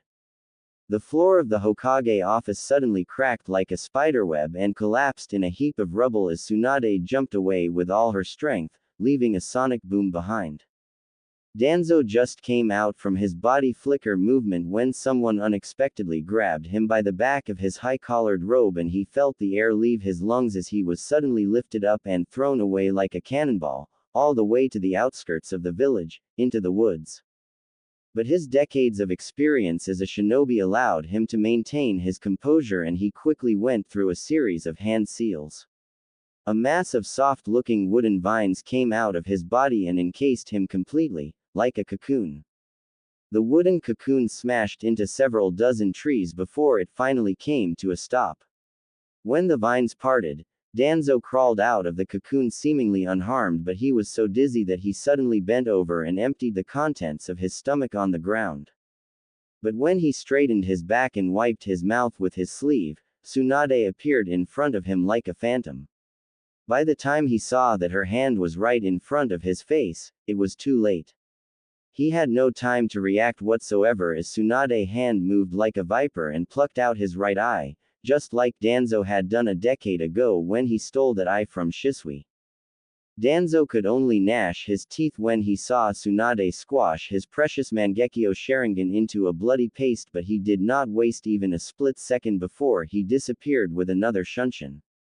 I need to get away. I have to buy some time. He thought as he quickly went through another series of hand seals and momentarily stopped to slam his palm on the ground. The ground quaked and ruptured as tree roots and vines started growing out and loud sounds of wood creaking were heard as a gigantic creature of wood came to life. That technique was a pale imitation of Senju Hashirama's wood giant, but even then, it was enough to make most shinobi and kunoichi that saw it become weak in the knees. It drained an enormous amount of chakra to cast that technique, but Danzo did not have a choice at that moment. If he did not buy some time to take off the shackle sealing his Sharingan arm, he wouldn't be able to cast Izanagi. And without Izanagi, he did not have any chance of surviving the enraged slug Sanin. Right after he summoned the wood giant, Danzo stopped and ripped the bandages covering his right arm, revealing the golden bracers encasing it. He quickly pushed one of the bolts out and he was in the middle of taking out the second two when a huge hole was smashed open into the wood giant, obliterating it. Damn it! Danzo cursed in as he tried to take out the third and last bolt holding the golden bracers shut. However, he could only watch in disbelief as his right arm fell on the blanket of leaves covering the ground. He had not been able to take out the third bolt before Tsunade chopped his arm from the shoulder. I told you I would kill you, Tsunade said in a dark voice and kicked him in the gut with enough strength to only make him fall on the ground coughing in pain, not to kill him. But I'm a woman of my word, so I won't let you have an easy death. I promised I'd rip your limbs one at a time, didn't I? Putting her foot on his chest, she suddenly yanked on his left arm, ripping it out from the shoulder too and making him scream out in agony. She was about to go onto the next limb, one of his legs, when she saw black ink starting to pour out from his torso. I may have let my guard down once, but it won't happen again, she said. The air appeared to distort around her right hand and the aura of yellow chakra enveloping her body became visible to the eye as she punched down with her entire strength. That terrible brute strength reduced Danzo's entire body into a paste of blood and the ground underneath them was turned into a massive crater. The shockwave from her monstrous strength alone flattened all the trees several hundred feet outside of the crater. With no medium to fuel it anymore, the self-destructing seal that Danzo had cast to take Tsunade to the grave together with him faded into nothingness too. Uncaring of the gore splattered all over the ground, Tsunade lay down on her back in exhaustion. The black marks covering her entire body sank back into the rhombus-shaped purple dot on her forehead and she closed her eyes as she tried to regain her breath and calm down her racing heart. She had not gone all out in a fight in years and she had never been as close to death as she was last night. If Katsuyu had not reverse summoned me to Shikatsu Forest I would have died. Unlike a few hours ago, since it was morning, a team of Chunins tasked with duty patrol that day appeared a few minutes later to investigate the disturbance. Sensing the chakra signatures of the incoming shinobi, Tsunade forced herself to stand up, reminding herself that it was not over. I don't know how many had sided with Danzo last night and I don't know their identities either, but I won't rest until I purge Konoha of them all. Putting a hand over her chest, her eyes narrowed in anger. She didn't know the identity of all the masked shinobi, but she definitely recognized the lightning blade that had pierced her heart. She was going to make Kakashi pay with his life. The land of wind shared a border with the land of rain, but that did not mean that Naruto's trip from Omegakure to Sunagakure was short. Sunagakure was located deep into the land of wind's desert. It was only after nearly 4 days of arduous travel through the desert that he finally arrived in front of the huge sandstone walls surrounding the village hidden in the desert. Identify yourself and state your reason for entering Sunagakure, one of the Chunin guarding the entrance to the village said. All 6 Suna shinobi were looking at him with an expression of vigilance on their faces, ready to draw their weapons at any moment. After Akatsuki's attack on the village and the kidnapping of Gaara, although nearly a year had already passed, they were still cautious and suspicious of any potential threats. Naruto pulled down the hood of his gray cloak, revealing his appearance to them. I'm Uzumaki Naruto. I wish to speak with Gaara. Uzumaki Naruto, the Chunin in charge said in surprise. Although he was from a different village, Uzumaki Naruto was famous in Suna for having saved the life of their Kazekage. Furthermore, the news that Konoha had been saved from the leader of the Akatsuki by none other than Naruto had also traveled to the land of wind by now. Nowadays, he was known by them as the hero of the leaf. We need to confirm your identity. Bear with us for a moment, the Chunin said. Making a one-handed ram seal, he pointed with his other hand at Naruto and let out a low shout, Kai. It was only after they confirmed that his appearance was not a henge that they allowed him entry. Asterism. As he followed the Suna Chunin, unlike all the previous times he had visited Suna, Naruto took a good look at the village, from observing the way people were dressed and how they interacted with each other to the appearance of the streets, shops, and civilian buildings. Unlike Konoha, which was built in a fan shape with the Hokage monument as the head, or Omegakure with its skyscrapers and its grid street pattern, Sunagakure was built in a circular shape, with the Kazecage's tower at the center and 8 tall and wide walls splitting the village into 8 symmetrical parts. It looks like Suna has recovered from the attack a year ago, Naruto said while they passed by a bustling bazaar filled with people selling, buying, and haggling over prices. Yes. Kazekage-sama's diplomatic relationship with Konoha has done wonders for our village, the Suna shinobi said. Soon, they arrived at their destination, and after leaving Naruto in the care of Kage Tower's bodyguards, the Chunin returned to his post at the gates of the village. Asterism. Naruto. I had not expected you to come to Suna. But it's good to see you. Gaara said as he stood up from his seat and came to greet Naruto when he entered his office. Naruto found himself smiling at Gaara's warm welcome. It's good to see you too, Gaara, he said, and the two shook hands. How have you been? And how are Temari and Kankuro? Temari went on a trip to Konoha as my delegate. As for Kankuro, he is out on a mission. Naruto and Gaara had not spent that much time together, but, as Jinchuriki and his enemies turned friends, the two of them felt a connection with each other. For Gaara, in particular, Naruto was his savior. After inviting Naruto to take a seat, ever the honest and direct person, Gaara said, I heard what happened between you and Konoha. To think that there would be a day when Uzumaki Naruto, of all people, would become a rogue ninja, I could have never imagined it. The loyalty and love you had for your village was something I have not seen in many other people. And that's why their betrayal had cut all that much deeper, Naruto said curtly. Gaara took on a thinking posture as he interlocked his fingers and rested his chin on his hands. From what I understand, nobody really believed you were the culprit. From the beginning, everything was just a plan to bait Kusagaker into showing their cards and exposing their plot, said Gaara.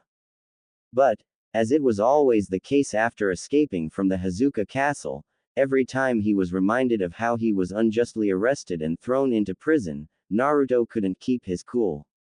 The more he talked about it, the more he felt his ire rising. I find that hard to believe. And even if that was the case, why didn't anyone tell me anything? Did they really have that little trust in me? After all the times I've saved the village, after everything I sacrificed for them.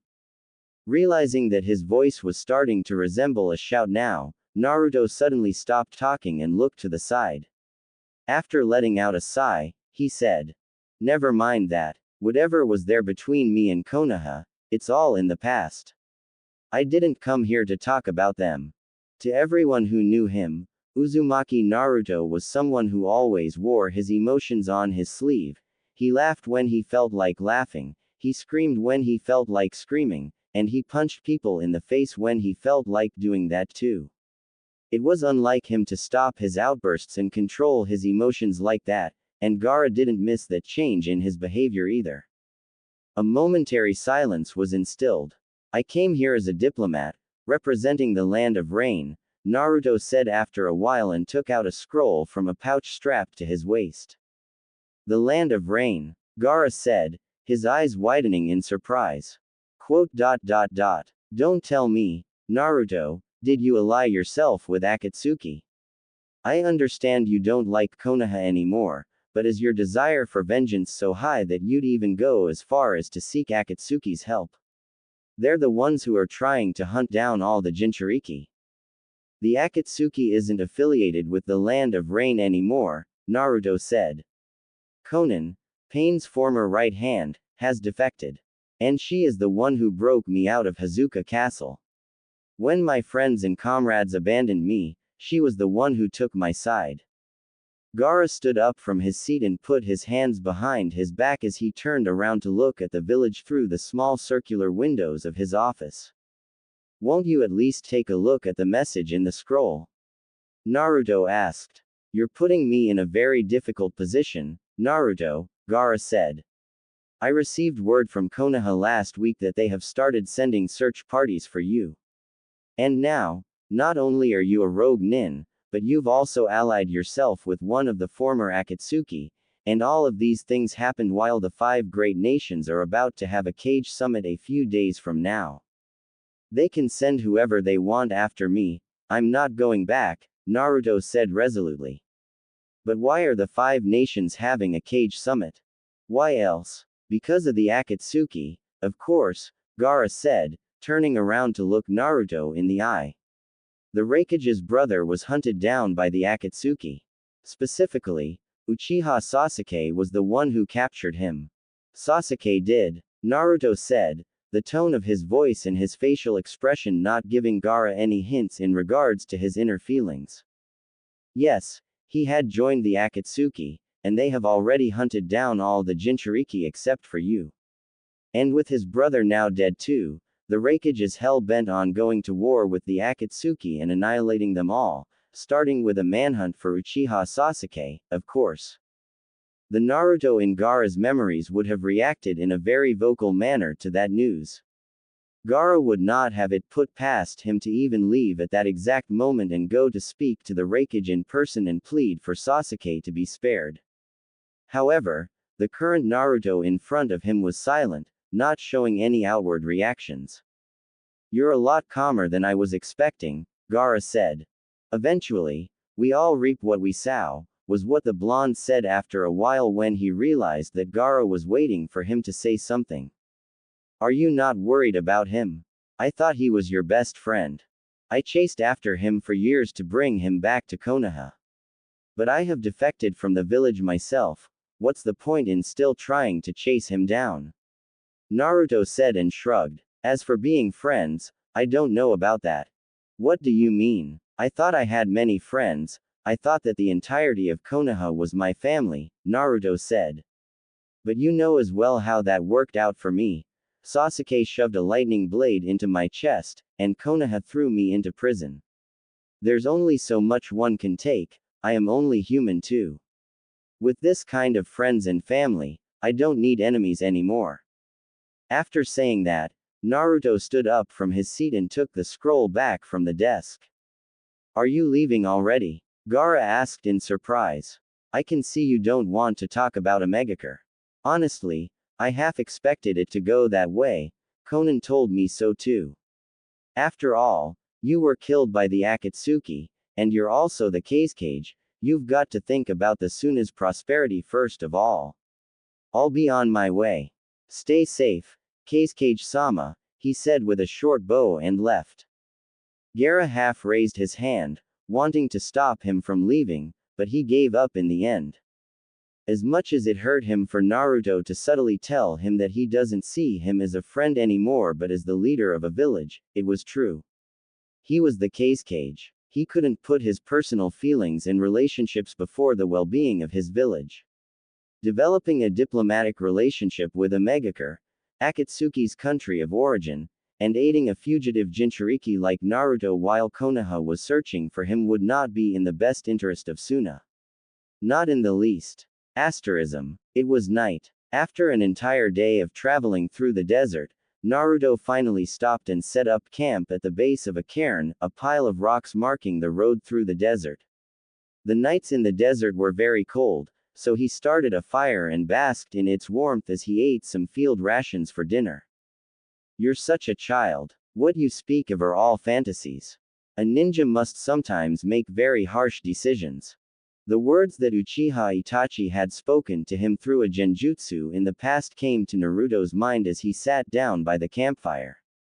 Sasuke had joined Akatsuki. Does that mean that one day he will come to kill me too? Naruto clenched his teeth in frustration and anger at himself as he looked back on his past actions and behavior. He could still vividly recall what Jiraiya had told him after the failed Sasuke retrieval mission a few years ago. It's not just jutsu or power. If you're a ninja, develop eyes that can make the right judgment. And if you're going to live as a ninja, become wiser. This world is no place for a fool. That's the reality. It was a rare moment of seriousness on Jiraiya's part, a rare moment when the old pervert showed the wisdom that lay underneath his degeneracy. But he had been too full of himself, claiming that he would figure out a way to bring Sasuke back even if he had to do it all alone. His power had grown immensely since 3 years ago. He had become one of the strongest shinobi in Konoha, no, one of the strongest even in the world at large. However, his mentality had not matured as fast as his power had grown. He had kept on living like an overly optimistic fool, blind and oblivious to the reality of the world he lived in. And that was also why Jiraiya's idealistic dreams had captured him so, making him believe that, one day, peace could be achieved by people understanding each other. It was only after the Hazuka Castle incident that he was finally snapped back to reality and saw the ninja world for what it truly was, a place ruled by only 3 things: strength, self-interest, and hatred. However, it was in this kind of twisted world that Konan kept her promise and came to his rescue. Yahiko and Nagato meant everything to me. Yahiko's dream, and Nagato's dream, if both of their dreams had been passed to you, then you now embody their dreams. Nagato put his faith in you. So will I. We, the Hidden Rain, will pursue their dreams together with you. Despite Omegakure's precarious situation and the fact that both Konoha and Akatsuki were now hunting him down, Konan still took him to aim and sheltered him. But I'm not the same person I used to be, he muttered. Real peace? I don't have an answer to that. I've never had one. When Nagato confronted him, Naruto didn't know what to say. He did not have an answer back then either. It was only his willingness to forgive Nagato and his optimism that convinced the older Uzumaki to entrust his dream of peace to him. However, now that that optimism was gone, Naruto realized how unrealistic his and his sensei's dream of peace had been. He felt as if he was betraying Nagato and Konan's expectations of him. They had chosen to believe in him and his ideals, but how could he live up to those ideals when he didn't even believe in them anymore? I'm sorry. I'm not who I used to be. I can't bring you the peace that you thought I would. However, as he stared at the brightly burning flames of the campfire, Naruto made a vow. Konan and her people, I will stop at nothing to protect them. Whoever threatens them, be it Sasuke or Akatsuki or even Konoha, I will destroy them. He didn't believe in world peace anymore. But he did believe he could achieve peace and prosperity for the land of rain. Asterism. The day after Naruto's diplomatic visit to Sunagaku, a messenger bird flew through the open window in the Hokage's office. A message, from Suna. Tsunade said in wonder when she saw the sigil on the scroll. But after unfurling it and reading its contents, she loudly called out for her assistant. Shizune. Yes, Tsunade-sama. Shizune quickly answered her call, having recognized the urgency in her voice.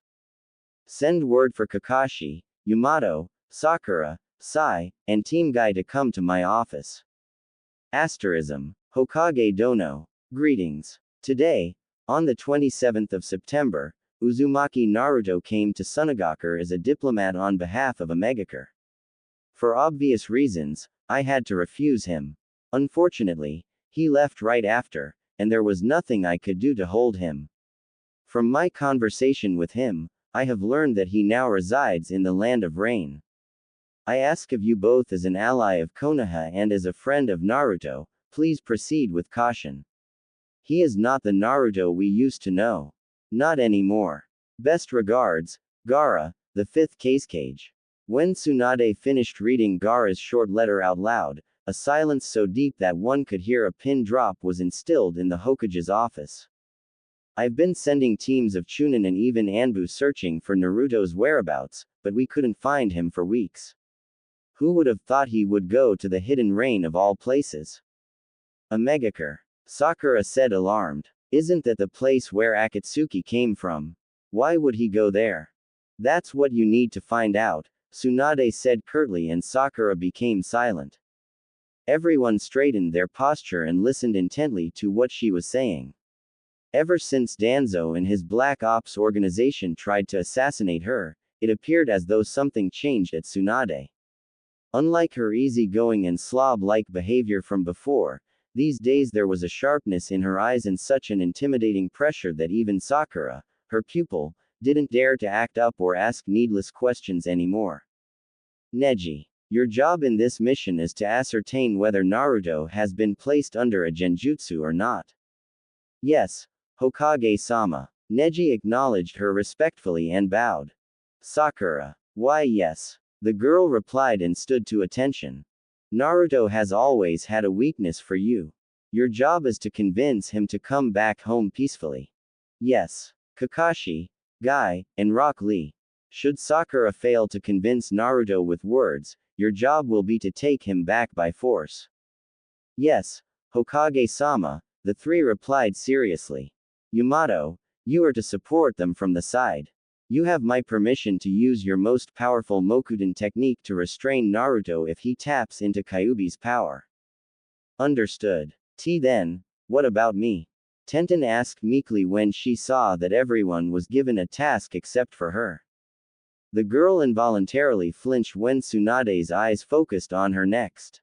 From what I understand, you've made great progress in your mastery of Fuinjutsu. Should Naruto need to be subdued and taken back by force, your job is to use your Fuinjutsu and seal his chakra. I understand. Thank you, Hokage-sama. Tenten said, her exuberant voice making Tsunade raise her eyebrows at her. What the slug Sanin wasn't aware of was that she was like an idol for most kunoichi in Konoha, and not only. The mere fact that her hard work and progress were acknowledged by none other than Lady Tsunade was enough to fill Tenten with happiness. This is an S-ranked mission, Tsunade said, and the younger shinobi and kunoichi in the room gulped at her words.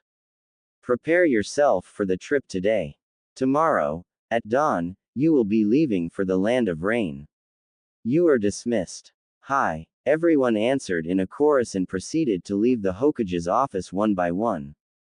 Kakashi, stay behind after everyone leaves, Tsunade said, and Kakashi stopped in his tracks.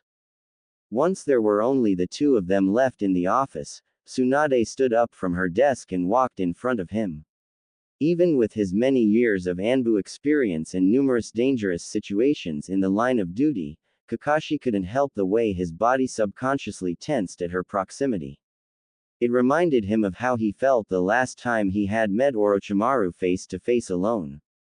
I spared your life because Hiashi Hyuga vouched for you, saying that you had been under an extremely powerful genjutsu when you attacked me.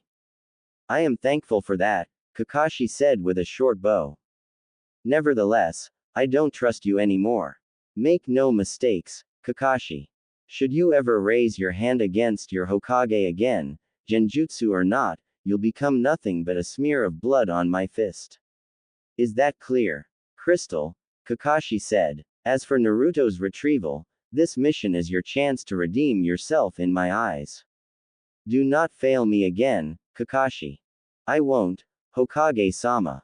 Good. I will be leaving for the 5-Cage Summit in the Land of Iron today at noon. I hope to hear news of your success by the time I'm back. This mission is far bigger than just bringing Naruto back. Now that Eight Tails Jinchuriki has been captured as well, Naruto is the only one left. Not only for his safety but for the well-being of the whole world at large, we need to protect him from the Akatsuki. We must not let them capture him, no matter the cost. They've already gotten the other Biju, we can't let them get their hands on the tall towers of concrete and metal, countless power lines, a chaotic system of pipes, a sky covered by heavy gray clouds, and the unending rain pouring down every day. That was a megacure. It didn't have the beautiful weather of Konoha, the picturesque appearance of Suna, or the beauty of Kumogakure. However, to Konan, a megacure was her home. Even as the torrential rain poured from above, Konan revealed a soft smile as she looked at the scenery below. Several hundred people were hard at work, pooling their efforts together as one to accomplish their objective.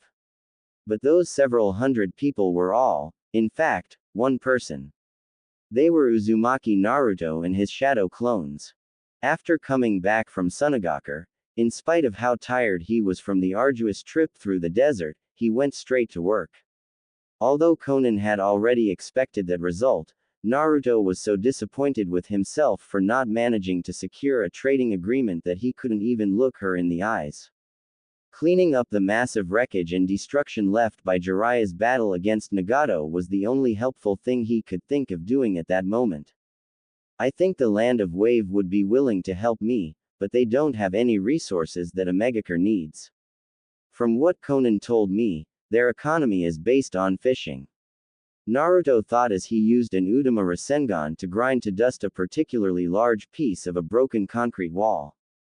He was trying to think of other solutions besides Sunagakure, but he could not readily come up with anything useful.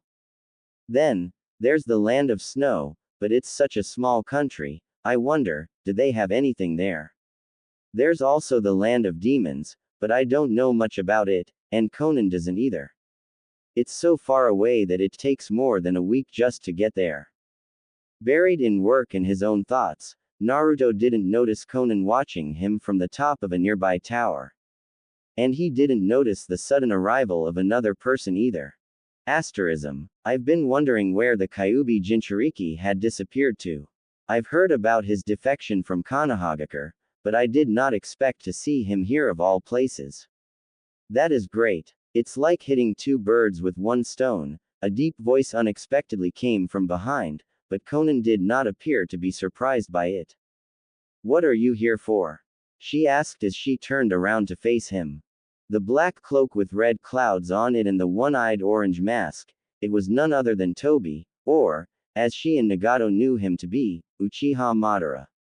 Where have you hidden Nagato's corpse? You won't find him here, Konan said, and her body dispersed into a flutter of countless paper butterflies. But Tobi did not lose track of her. Following her chakra signature, he disappeared in a swirl and teleported right in front of Konan when her body materialized again. You've run away quite far. I thought you'd team up with Naruto to fight against me. After all, someone who even managed to defeat Pain is not an opponent I can take on lightly either, he said. Do you think I didn't know one day it would come to this? I knew that you would appear before me. I've been waiting for you so I could stop you. With or without Naruto here, I will take you down. A particularly strong gale blew, and a large wave almost submerged the two pieces of wreckage that Konan and Tobi were standing on. They were in the middle of a gigantic lake. The lake of Omegakure was so vast that it would not be an exaggeration to compare it to an inland sea. Just because you used to be a comrade, don't think I'll show you any mercy. The Akatsuki does not put up with traitors. But I have one question. Why would such loyal members as you and Nagato both betray me? You and Nagato both approved of my Eye of the Moon plan. If you lost to Uzumaki Naruto, then it couldn't have been helped. But, not only that Nagato sacrificed his life by casting Rinne Tensei for Naruto's sake, but you also broke him out of the Hazuka castle and are now offering him shelter here, in AIM. Seeing Konan keep silent, Tobi pressed on. Naruto Uzumaki, you think he's that worthy? He is the light, Konan said. That's why we all can carry the flower of hope. Is he now? Even after he defected from the village? Is he still the same after what Konoha did to him? Ah, no matter. Once I capture you, I'll make you tell me everything. The Rinnegan was never Nagato's, to begin with. I am the one who lent it to him as a child. Now, I shall take back what is mine. The moment he said that, two large paper wings came out of Konan's back, and she burst up in the air like a bird of prey. Hiding her body amidst a myriad of deadly paper blades, Konan dived towards him with no hesitation. Using a manifold attack, she intends to find a chance to attack me when I materialize. Fine. I know she must have some sort of strategy. But I'll take her on, I'll accept her challenge, Tobi thought confidently. Several hundred paper blades passed through his body before he suddenly materialized himself and caught Konan in a chokehold. There you are, he said triumphantly, activating his Kamui ability to suck her into the other dimension. However, by the time he noticed her trap, it was too late. Right as he activated his Kamui, several dozen paper bombs were simultaneously detonated, creating a great explosion. I will take you down with me to the afterlife, Konan thought, willing to sacrifice herself for the sake of killing him. Asterism. Mon, is this rain ever going to end? Naruto thought in chagrin while he and his clones were carrying rocks and other pieces of debris. The work was difficult enough as it was, but the heavy rain soaking him to the bone and hurting his visibility made it even harder. Dispelling his clones, Naruto staggered as he made his way to the tower to take shelter from the rain. Being able to create hundreds of shadow clones was great, but the drawback wasn't light, to say the least. All the exhaustion accumulated by his clones was transferred to him after they were dispelled. As he huddled up in a corner, His clothes drenched from the rain and his body dead tired, the sound of rain almost lulled him to sleep. But then, a loud explosion booming in the distance made him jump to his feet. "What's going on?" he said, and, not minding the rain anymore, he swiftly ran to the top of the tower to get a bird's eye view of the village. Even with his high vantage point, however, due to the heavy rain, he couldn't see traces of an explosion in the vicinity. But then, a chain of explosions started blasting one after another, eventually melding into one single extremely loud sound. "It's coming from the lake," he thought, and threw himself off the tower, starting to run as fast as he could. As he sprinted towards the lake at his highest speed, what Gaara had told him several days ago came to his mind. "I received word from Konoha last week that they have started sending search parties for you." Shit. He cussed and forced himself to run even faster. Did Konoha send a team to attack AIM because of me? He wouldn't be able to forgive himself if something happened to the land of rain because of him after everything that Konan had done for him. But when he finally came out from between the sky-high towers and saw the expansive lake of Omegakure, he involuntarily stopped in his tracks, stunned at the sight before him. As far as his eyes could see, an enormous crack seemed to have ruptured the large lake in two. "My God," he muttered under his breath when he realized that, at that moment, the lake of Omegakure did not consist of water but that it was made up of paper bombs. It was the most terrifying thing he had ever seen until then. Just imagining what it would be like to fall into the crack that split the sea of paper bombs made his back break into a cold sweat. It was as if the apocalypse had come. It took no more than 10 minutes for the billions of paper bombs to finish exploding, but for Naruto, it felt like an eternity. Asterism. My sacred paper emissary technique has come undone. I didn't expect it to take this much chakra, Konan said as she knelt on the surface of the water, trying to catch her breath. At least, Madara is dead. Toby completed her sentence as he unexpectedly appeared from behind. A disturbing squelching sound was heard as he stabbed a metallic rod into her back, piercing out through her stomach with it. The shock of seeing Toby still alive was so great that Konan almost didn't feel the pain from being stabbed momentarily. "How? You should be dead. I ran the simulations over and over. I was sure that this sequence would work." Toby pulled his makeshift weapon out of her back and kicked her away. "Izanagi, I told you not to underestimate the visual prowess of an Uchiha, girl. You have miscalculated. Just like you miscalculated when you chose to betray me for Naruto. In the afterlife, you and Nagato can commiserate about being fooled by Naruto's nonsense." Although he was speaking confidently, Toby too was on his last legs. The first explosion when he tried to suck Konan in with his Kamui had made him lose his right arm and left him greatly wounded, and in order to survive Konan's 600 billion paper bombs, he had to sacrifice his left eye too in order to activate Izanagi and rewrite his fate. There is no such thing as true peace. There is no such thing as hope. Nagato only believed in Naruto because he wanted to find solace in his pathetic existence. Stumbling away as she held onto her bleeding wound, Konan suddenly turned around and raised her hands up. A huge paper chakram took form above her hands, and Obito inwardly cursed at her resilience. "Just like I believed in Nagato, I will also believe in Naruto," she said as she hurled the large chakram at Toby. "I will be a pillar to support his dream. Nagato and I never truly believed in your goal.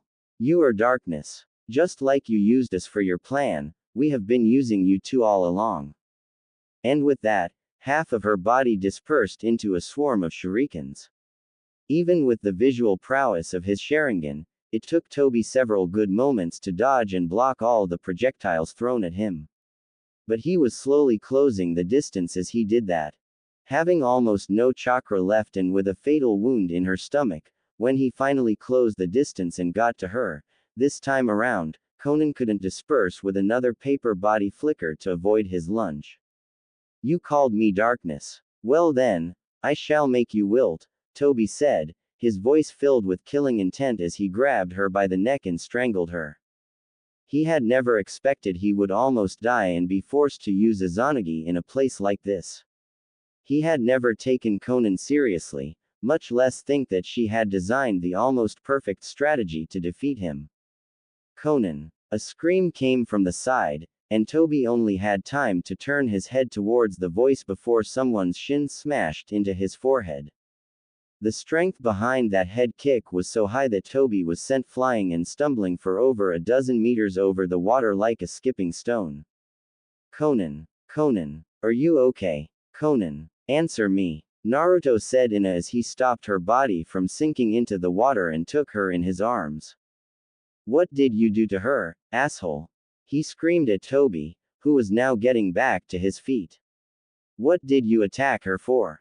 Despite the orange mask that was still obscuring the bottom half of his face, Naruto could tell that the Uchiha was enraged. I had not been prepared for this scenario, Toby said, but it was more to himself rather than to Naruto. Due to not taking Konan seriously, he had almost paid the price with his life, and, on top of it all, he had not foreseen the situation where he would have to face the Nine-Tails Jinchuriki in battle while he was in such a deplorable state, on his last legs while missing an eye and an arm. I took you too lightly. I should have known you would have an ace up your sleeve. After all, you were a member of the Akatsuki too. You have won this time, Konan. Savor the victory while it lasts because I will be back. You can't run from me. You cannot hide from me. I will be back soon, and I will take what is mine. Leaving those parting words behind, Toba's body disappeared in a swirl as he teleported away. Asterism. A few hours later, Naruto was sitting in the hospital's waiting room, wrenching his fingers from worry while Konan was undergoing surgery. Fortunately, Toba's metal rod had not damaged the spine, and it had hit too low to puncture the lungs or other vital areas, but it was still a grievous wound. It had broken a rib and perforated her stomach too. It wasn't Konoha. It was the Akatsuki, and they weren't after me, but they were after Konan. Why did they attack her? His first thought was that maybe it was vengeance because she had left the organization, but he dismissed that thought when he remembered Toba's last words, I will be back soon and I will take what is mine. What does Konan have that he wants? When the door of the operating room opened and a middle-aged man wearing a medic's garments came out, Naruto jumped up from his seat. How is she? Was the surgery successful? Is she okay? Tell me. Everything is fine, the doctor said, and he subconsciously smiled at seeing how worried he was for her well-being. The surgery was successful, and she will make a full recovery in due time. Thank God, Naruto said in relief. It was as if a weight had been lifted off his chest. Can I see her? You can, but she is still out of it. The anesthesia has not worn off just yet. I understand, Naruto said, but before he could go inside the operating room to see Konan, the doctor said. Young man, thank you for saving her life. Lady Konan is far more important for a Megakure than you might think. After Pain-sama's passing, she is all that stands between AIM and the three large powerful countries surrounding us. At this moment, she is irreplaceable. Inwardly, Naruto was surprised that the medic knew about Pain's death because Konan had kept that fact under wraps from the general population. He must be one of the higher-ranked shinobi in AIM, he thought. When my village and my friends cast me away, it was Konan who came to rescue me. Saving her life is the least I could do, Naruto said seriously. Also, before he passed away, I promised Nagato that I would bring peace to a Megakure. I want to protect Konan and a Megakure, they are the only things that I have left. The doctor patted him on the shoulder in understanding. Konoha's elders and the Hokage must have lost their minds if they cast aside someone like you. But their loss is our gain. We are happy to have you here, Uzumaki Naruto. Asterism. The smell of antiseptic and the sounds of monitoring machines in the background let Konan know even before opening her eyes that she was in the hospital. She was so groggy and drained that just opening her eyes felt like a chore. She had to blink several times before her eyesight finally focused, and the first thing she did was check what was the pain in her arm coming from. An IV was slowly pumping blood in her veins to replenish what she had lost. Taking in her surroundings, she realized that she was not alone in the hospital room. As her amber eyes fell on the boy snoozing with his head on the edge of her bed, her expression changed into a gentle smile. She had no doubts as to what would have happened if Naruto had not intervened when he did. Although her plan had been flawless and she had almost killed Madara, with her strategy, she had never imagined that the Sharingan would have such a ridiculous power, the ability to rewrite reality. All those paper bombs, wasted. Omegakure's precarious financial situation at the moment was not only due to its lack of commerce with its neighboring countries. Collecting over 600 billion paper bombs had cost her a fortune. Much of the Akatsuki funds that she and Nagato had saved up over the years were spent on buying those paper bombs. But it was all for naught.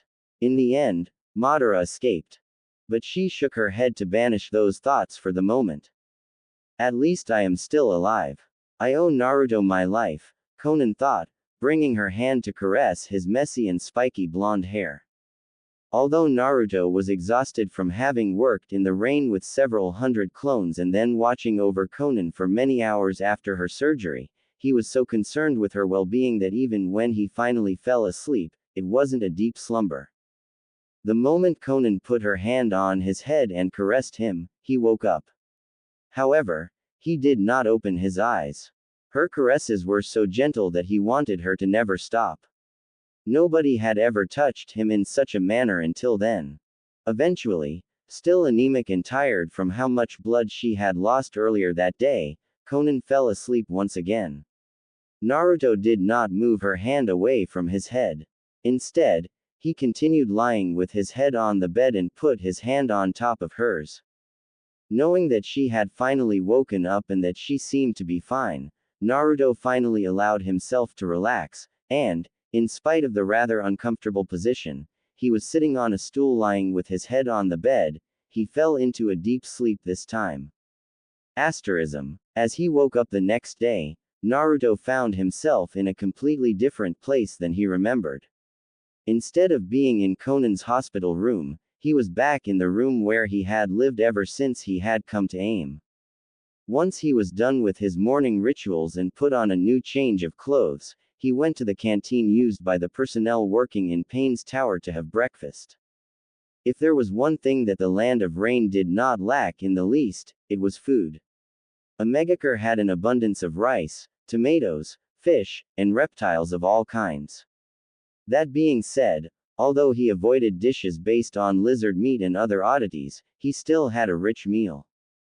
Soon after he was done, a masked shinobi, AIM's version of Anbu, he thought, came to his table and said, "Lady Konan requests your presence in her office as soon as possible." "Understood," Naruto replied, standing up. Asterism. Is it okay for you to be out of the hospital bed already?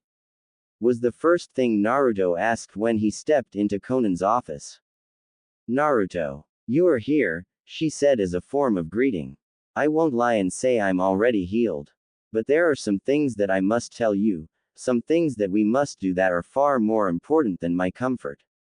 When he saw how she propped herself on the desk to stand up, he quickly went to her side and helped her. Don't push yourself too much, Naruto said. Don't worry, I am fine, Konan said, smiling at the concerned look on his face. If you want to go somewhere, I'll carry you instead. You're in no condition to walk so much or use your chakra now, Naruto said as he turned around and lowered his body for her to climb on his back. Konan was not the type to hesitate, beat around the bush, or pretend that she was embarrassed. She slowly leaned her body against his and wrapped her arms around his neck as she got on his back. Wrapping her legs around his waist when he stood up, she sighed in relief as she rested her chin on his shoulder. Thank you, Naruto. Her breathy voice so close to his ear and the feeling of her womanly body flush against his back made his skin break into goosebumps. You're welcome, he said, clearing his throat in embarrassment, inwardly hoping she did not notice how flustered he was at that moment. So, where do you want to go? I will guide you. Follow my instructions. Okay, he said, and, as he started walking, he grabbed onto her thighs to further support the weight of her body. Make a right now, she said, and he did as he was told. Now take that elevator. Press on the button leading to the basement. A few minutes into their walk, Naruto could not bear the silence anymore, so he asked. How is your wound? Am I walking too fast? Does it hurt? It's not fully healed, but it hasn't opened.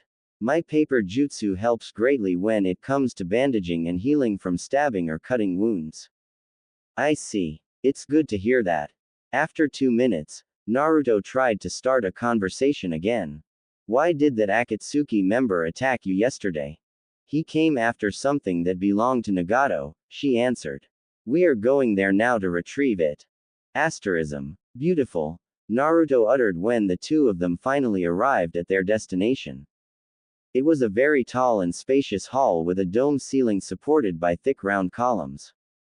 The orange and purple marble floor resembled the rings of a Rinnegan eye, and the bed of white paper roses and the exquisite carving of angels on the wall behind it gave it a stunning appearance.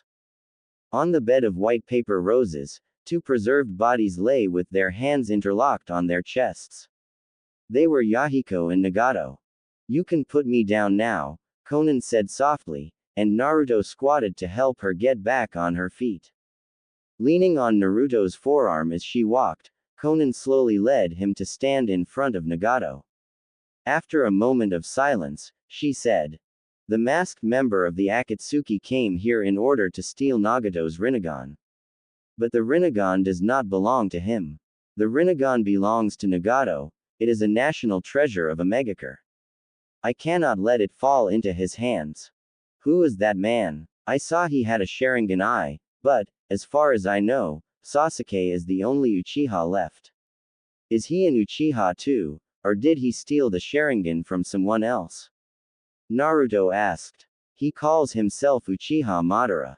Uchiha Madara, Naruto said in surprise. He had hardly paid any attention to the academy as a kid, but even he had heard of that name before.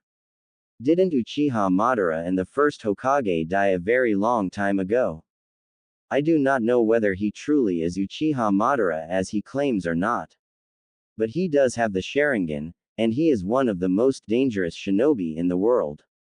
According to the information that Nagato and I have collected on him, he is the one who caused Kyuubi's rampage in Konoha on the day of your birth.